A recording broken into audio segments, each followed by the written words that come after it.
Hi, it's Andy Lockwood from Lockwood College Prep, and this is another installment of FAQ Us Friday, frequently asked questions that we release every Friday, questions that we have gotten over the years here at Lockwood College Prep, or questions we should have gotten over the years at Lockwood College Prep. So today's question is, how do I apply for financial aid?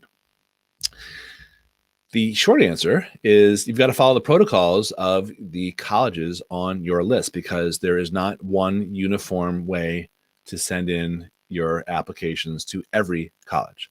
So briefly, every college in the country takes the federal form, which is called the FAFSA, Free Application for Federal Student Aid. It's about 108 questions as I'm recording this in 2021, but in 2023, it will be shortened to roughly 36 or so questions. More on that in a future FAQ Us Friday. And like I said, every college, all 4,000 colleges require that. Now, many colleges, approximately 400, require an additional form, not in lieu of, but in addition to the FAFSA, called the CSS Profile.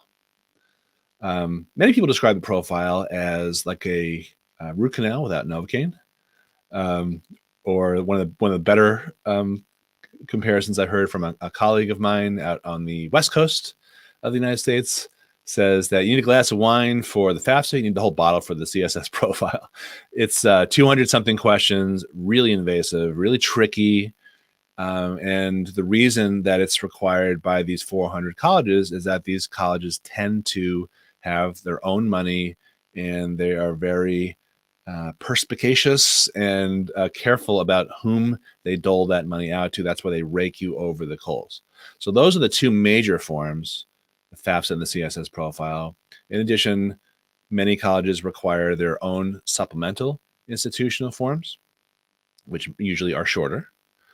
But you file these forms, you complete them, and you send them in before the college's priority financial aid deadlines, of course, preferably. That's really part one of how you apply for financial aid. And part two is you've got to stay on top of all the communications that will ensue after you submit your applications. Because as Pearl, my wife, still my wife, says all the time, when you file your financial aid forms, that's not where it starts. Oops, I've got that wrong. It's not where it ends. You're not done when you file your financial aid forms. That's where it starts. Unlike a tax return. Once you send in your tax return, you're done. Then you find out, I guess, as you file, how much money you owe or how much you're getting back. It's pretty much over. But the average family who applies to 10, 12, maybe 15 colleges, you should brace yourself for receiving 10, 12, 15 colleges worth of follow-up questions. Some will be innocuous, like, don't forget to file your FAFSA, even though you've already filed it. Some will be substantive. Hey, you filed this, so now we have these questions. So that will also be the subject of a later FAQ Us Friday video. So that's, in a nutshell, that is the process of how you apply. You've got to look on each college's website to see what financial aid forms that they require, as well as their deadlines. And then you've got to go through and be very thorough and read their directions.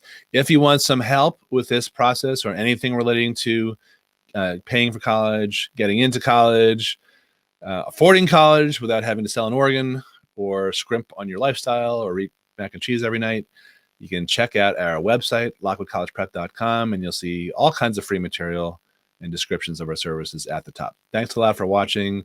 And if you're seeing this on Facebook or any other place where you can share this and you know people who will use this, please spread the word. Really help us out a lot. Thanks a lot for watching. Talk to you soon. Bye-bye.